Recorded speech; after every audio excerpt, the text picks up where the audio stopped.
Hello YouTube, welcome back to my channel, and if you are brand new here, welcome. I am Bonnie, Old Soul Mermaid, and today we will be doing an unboxing of the Elemental Power Tarot by Melinda Lee Holm. Now, I just started to rip the plastic here, and this is a Seiko or a Siso book publication. I don't have tremendous high hopes for this deck because I haven't resonated with the decks put out with this publisher before, but I was intrigued by the concept of this one, so we'll see how it goes. All right, first of all, so far production value is very, very good. Here's an example of some of the cards, and it is a magnetic flip top, though the magnetic doesn't have that like strong snap that some of them do, but it is a very nice presentation. See on the bottom of the box, very nice. So on the back it says, eliminating human figures entirely, the cards in Elemental Power Tarot present scenes based on the 5 elements: fire, water, air, earth, and spirit, that invite the reader to step in and explore the card's divine wisdom. Rohan Daniel Eason's expressive illustrations hold a treasure trove of symbols that offer visual clues to the messages of the cards. The accompanying guidebook explains the elemental system of working with tarot cards and spreads and provides card meanings, including an apothecary item, a real earth elemental aid for each major arcana. So it says, with over 25 years of study and practice, tarot priestess Melinda Lee Holm specializes in translating divine wisdom into guidance. In 2018, she launched Melinda Lee Holm Beauty. Okay, creating products with ingredients chosen for their magical properties. Okay, designated to integrate spiritual intention into our daily lives. She has been featured in Vogue, InStyle, WWD, Condé Nast Traveler, and The Hollywood Reporter. She lives in Los Angeles. Okay, so this should be very interesting. All right, so we are going to open it. Nice book. Very plain on the inside of the back, but the box, but this is a mass market deck, so I don't expect anything too fancy. It is good that the insert, you know, the cards are not going to go sliding in, and there are 2 thumb inserts, so you can take the cards out easily. I do like this blue. Do you like how it matches with my little spread cloth here? I love this kind of teal or seafoam green with some gold accents.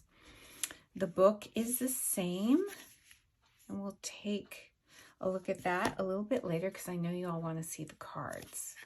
Right off the bat, well, let's take a look at the backs.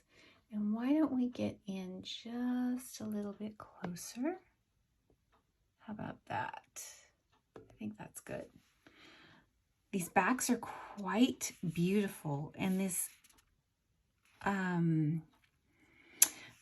it's not exactly, but it has the vibes of the Wild Unknown Kim Kranz's art a little bit, I would say. Cardstock is very papery feeling. Very papery. There's no coating of any kind. It's matte. Feels kind of like cardstock. Along the lines, if you have the Antique Anatomy tarot deck, the mass market version, I would say this is along the lines of that. Maybe it has a little more structure, but it's very, very similar. And these cards are quite larger than normal tarot size. I can tell that they're taller. So let's turn them over and see how it goes. All right, so this is the Fool. Love the little porcupine here. I love how the you get a sense of the path going off into nowhere. Now, this, right off the bat, it's maybe kind of doing what the indie version deck did, the indie deck, what's it called? Spacious Tarot. I don't have that deck, but I think it's going to try to do some of the same thing, you know, with, you get all the symbology and the elements without having people in it. So let's see if it succeeds. The Magician.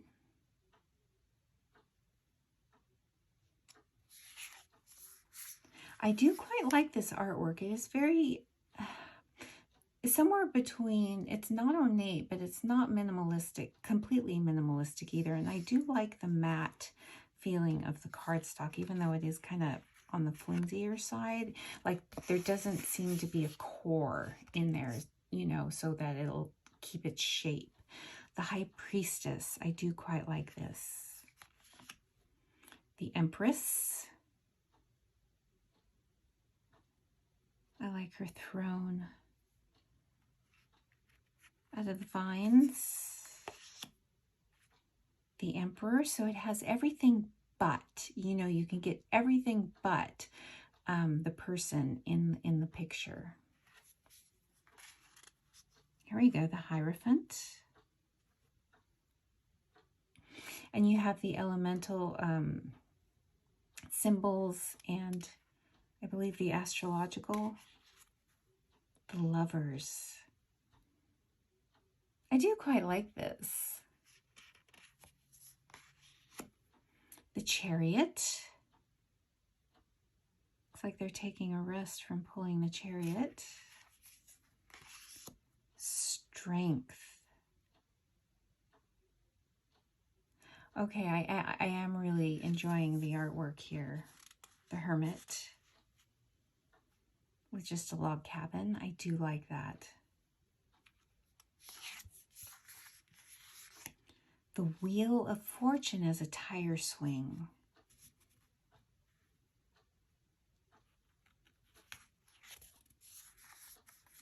Justice. We've seen this before.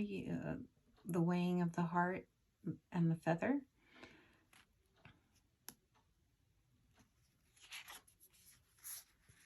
The Hanged Man.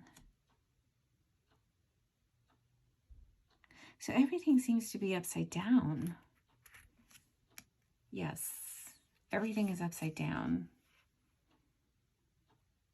So this is ground and there's mushrooms and toadstools and things, but it's suspended.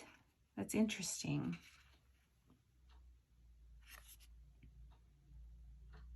Or that would be, let's see, if you're hanging upside down, you would be looking at the ground. It's an interesting depiction here. I like it. Death.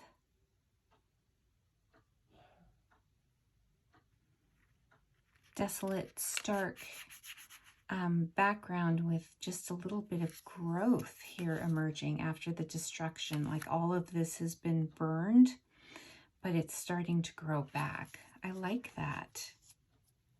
Temperance.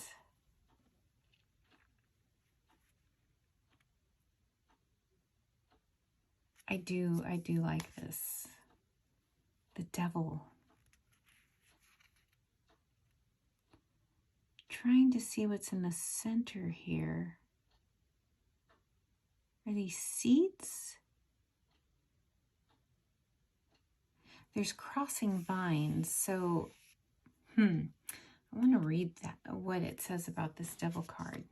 Okay, we have a fairly traditional tower.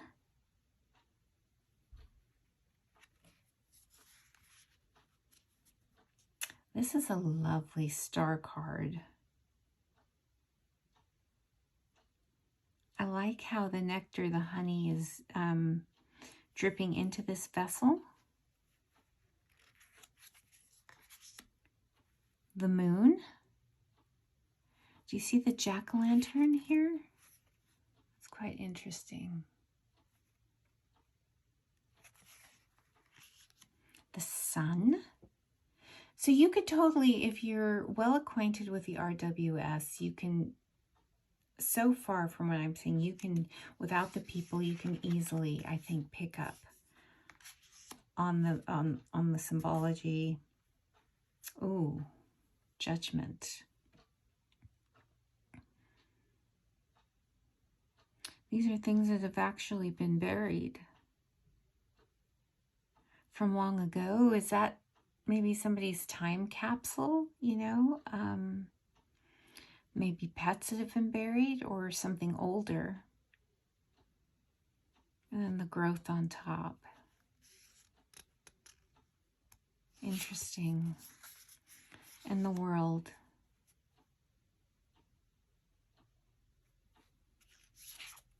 Okay, now it's going to be interesting to see what they do with the pips. The Ace of Cups. Now, there's no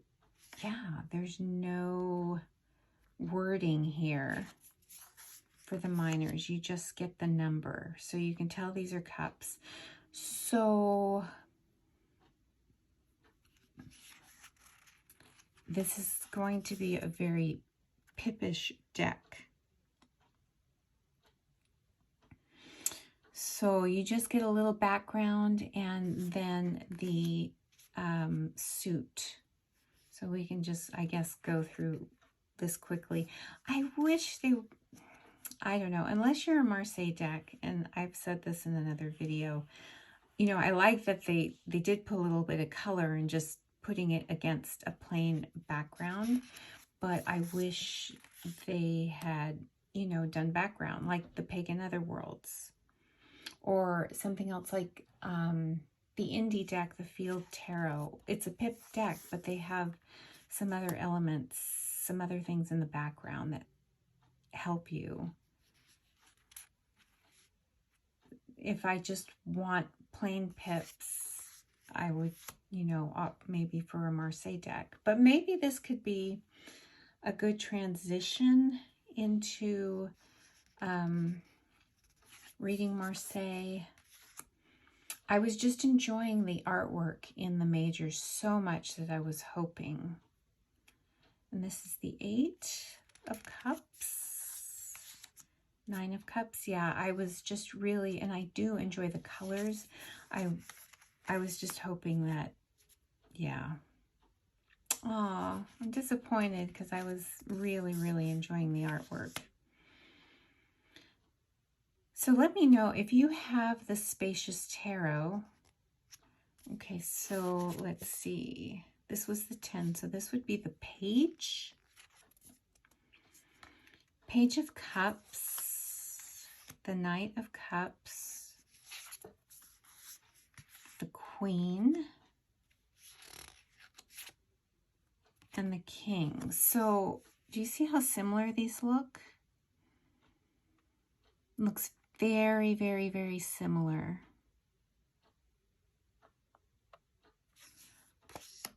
Yeah, if you have the Spacious Tarot, let me know. Are the pips the minors purely pips, or are they, you know, do they have illustration like a background, a scenic background?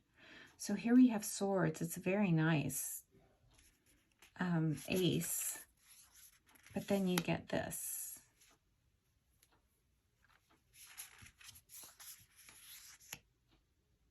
The 3, the 4 of Swords, the 5 of Swords, the 6 of Swords, 7, 8, 9,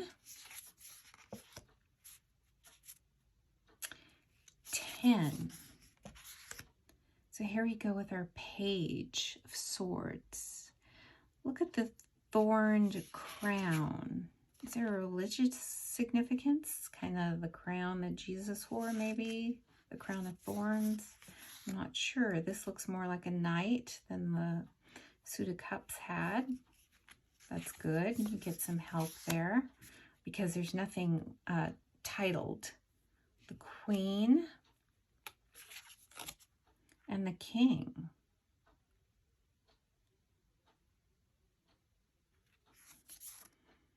So you could easily, yeah, this is a little more ornate, maybe feminine looking as opposed to this, but you get no help.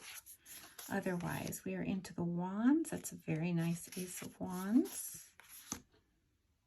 The 2. 3 of Wands. The 4 of Wands. The 5 of Wands. 6. 7. 8. 9. 10. Page of Wands. The Knight of Wands. The Queen of Wands. I apologize, it's getting very dark in here. The light is moving in and out. It's kind of a unpredictable day here in Central Texas. So that was the King of Wands. This is, yeah, it looks like it's on the verge of raining, which is good. Very nice Ace of Pentacles. And they don't tell you if they're going by discs or pentacles because they're not titled. The 2s. The 3 of Pentacles. I like how they've got figures on them. The 4. The 5 of Pentacles. The 6. The 7. The 8. The 9 of Pentacles. The 10 of Pentacles. So this would be the Page. The Knight. The Queen of Pentacles. And the King of Pentacles. All right, let's zoom back up and just take a very quick look at the book.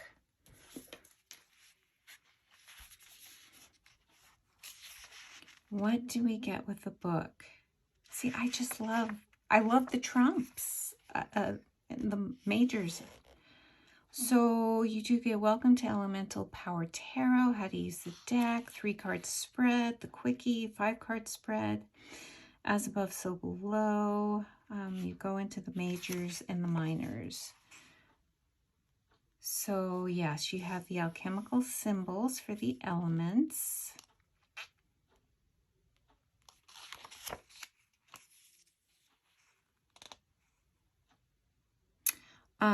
Phrasing questions, follow the elements. So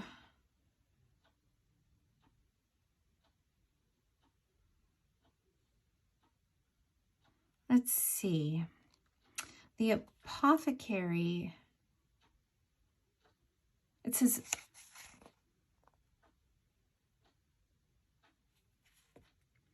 there's a section here, read the room. Viewing the cards as personalities in a room unlocks their nuance and shows how the energies play out in different scenarios. To try it, imagine what a person would be like if they exhibited only behaviors in line with the energy of that card.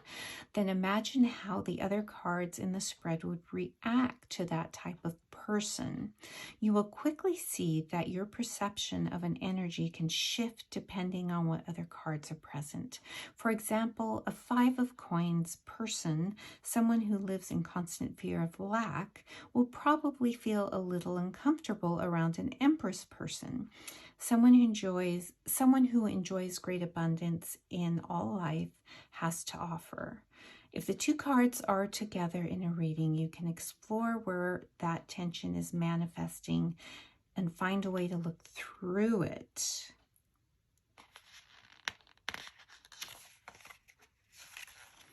Okay, so there's a 3-card spread. The quickie, the nature of the situation, dominant energy. Card 2 is wisdom, lesson to be gathered from the situation. 3 is guidance, the way to move forward. There's a 5-card spread, as above, so below. A 10-card spread, level of consciousness. So you have hyperconscious, which is cards 3 through 9, dominant influences. Conscious cards 1, 2, 5, 6, and 8, the energy surrounding daily life. And the subconscious, cards 4 and 7, deeply held views and motivations, inner world. Card 10 reflects all 3 levels. So, yeah, it's the Celtic cross. And just, you know, kind of finagled and tweaked a bit.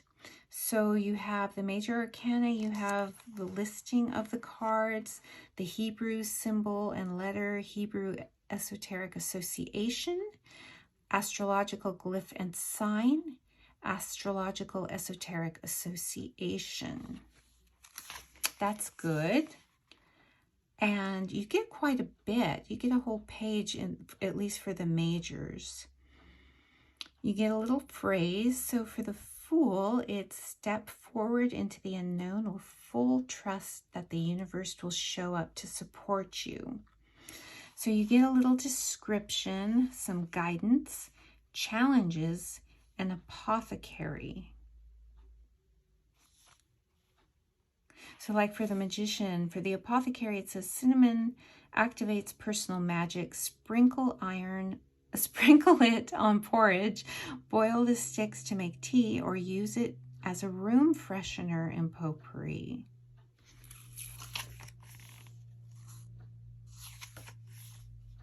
I do love these majors. Let me see what you get. So you just get a little bit. You get a little phrase, chaos of elemental water for the 5 of Cups. You get guidance and challenge, no apothecary. And that's what you get. At least you get, you know, a colored picture of the card. One that you can actually see. It's not too small. But, you know, there's nothing really to the pips. And that's what's contained in the guidebook. Okay, let's see how these bad boys shuffle. So they're going to be, right off the bat, I'm not going to be able to get my hands around them. I can barely reach for a traditional shuffle. They will shuffle, but in doing that, I could feel them bending backwards. So they're not, there's no core in these, so they're not going to hold their shape. Let me try my little side shuffle. It does it easily. But with doing that, see, I can already see that these are flipping backwards. You know, usually sometimes to counteract that, when the card stock is this cheap, I will sometimes shuffle upright if they start to get too bold, so they don't like bow too much in one direction. See, I can see doing that. I don't know if you can see the bend, but it started bending this way.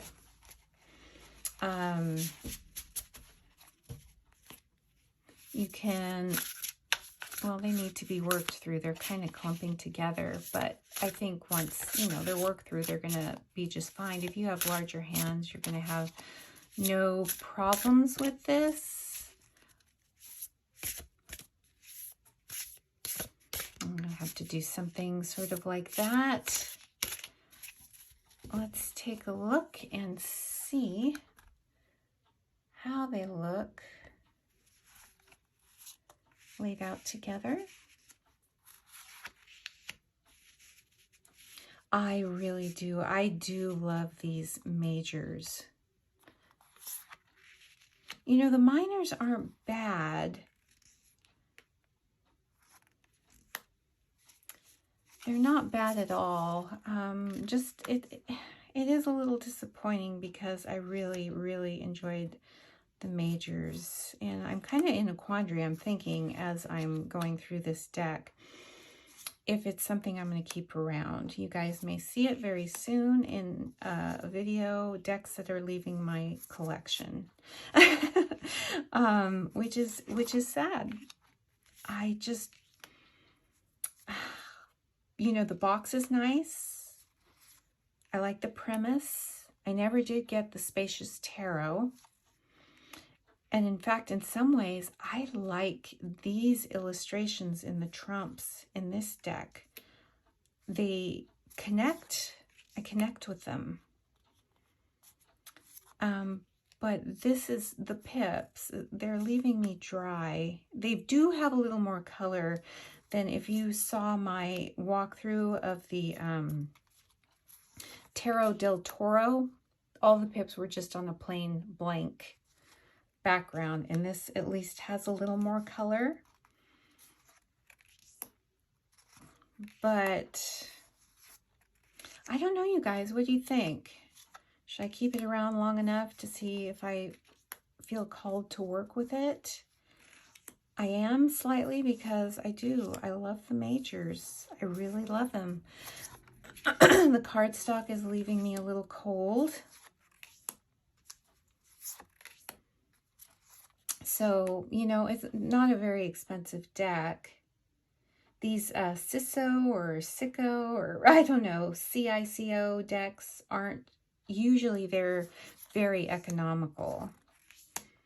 You know, you don't break the bank when you get these, when you buy a deck. And I've gotten a couple of them, and I no longer have them in my collection because of this type of thing with the pips, of them being more like pip cards. Though this one does look a little bit like they tried a little harder than the other two that I had. One was like Animal Spirit. I just didn't connect with that one at all. So yeah, let's see. I love this Strength card. That is so pretty. Let me know what you think. Do you have this deck? How has been your experience working with it? Is it on your list? Has it moved off your list after seeing this video? I would really, really like to know. If you've had gotten any value, found any value to this video, please hit a subscribe, a like, a comment. Yeah, I'd like to hear from you and what you think I should do. Yeah, I'm getting to the point in my collection right now where I'm going to have to make some decisions, and there's going to be some decks that are going to be leaving. So stay tuned for that video. I'm going to have to make some decisions. I do have some decks that are mainly for study, but there's a couple of them I haven't worked with, so I don't want to get rid of them until I've worked with them. Mainly astrology decks. So yeah, let me know what you think, and please hit a subscribe, a like, hit that notification bell. All right, so that is it. That is my walkthrough of the Elemental Power Tarot by Melinda Lee Holm. And I will be back very soon with another video of some kind. You know I will. So until next time, see you real soon.